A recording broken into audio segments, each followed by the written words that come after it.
Hello everyone. Today we will introduce you the beginning stages of Alash autonomy. Today you will learn what were the main goals of Kazakh intelligentsia and what were the forms of struggle they faced. What the Russian Empire has done. How was Kazakh intelligentsia created? In the second half of 19th century, people of the Russian Empire were suffering food shortages and got overcrowded. The ruler of the empire tried to solve both of these problems by sending some people to the Kazakh lands, providing money, land, and exempt from taxes. Those people has had a higher status compared to that of the Kazakh people. From that point forward, the household of the Kazakh people has begun to deteriorate, as the citizen rights were suppressed. Soon, the ruler of the Russian Empire has decided to give education to some of the Kazakh people, hoping they will protect the interests of the empire. However, that plan has ultimately backfired, as the results were the direct opposite. Because of that, some famous people such as Ali Khan Bukhi Ahmed Bey Tursunulu, and many other members of the intelligentsia has received good education. Who were the members of Alash movement?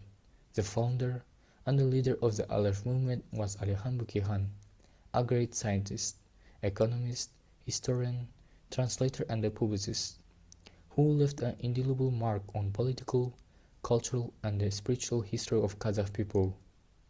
Also, Alash movement consisted of such people as Ahmet Baytarsunlu, a Kazakh poet, literary researcher, Turkologist, publicist, teacher, translator, and a public figure. He was one of the leaders of the movement and the reformer of national writing, educator. He supported the Kazakh intelligentsia and published the first national newspaper Kazakh. Mirjak Dulatulu, an educator, Kazakh public figure, poet, writer, and one of the liberal democratic intellectuals.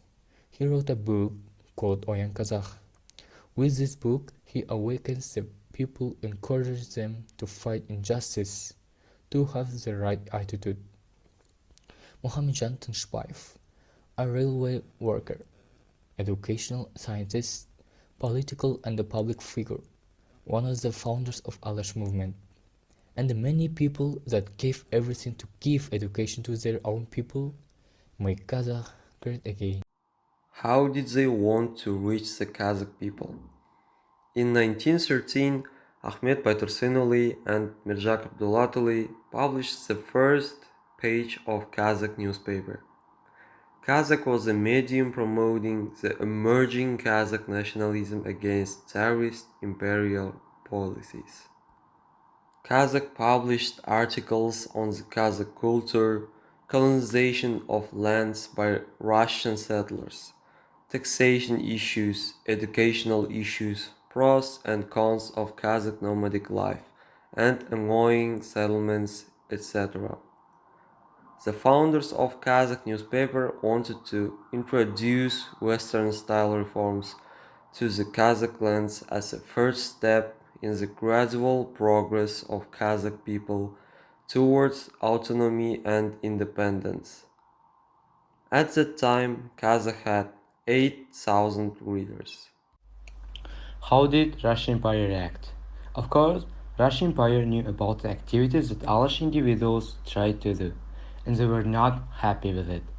They tried to encounter any type of nationalism from Kazakh side. As we know, Russian Empire kicked the Kazakh intelligentsia straight into a jail to prevent the Kazakhs uprising.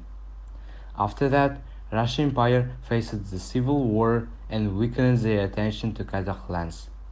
When Russian Empire was becoming a Soviet Union, Kazakh intelligentsia created their own autonomy.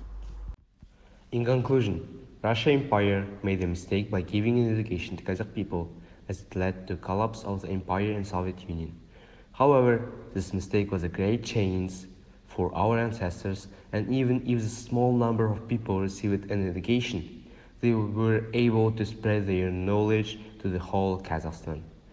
Kazakh intelligentsia rescued the Kazakh people from extinction and gave the second breath to our people.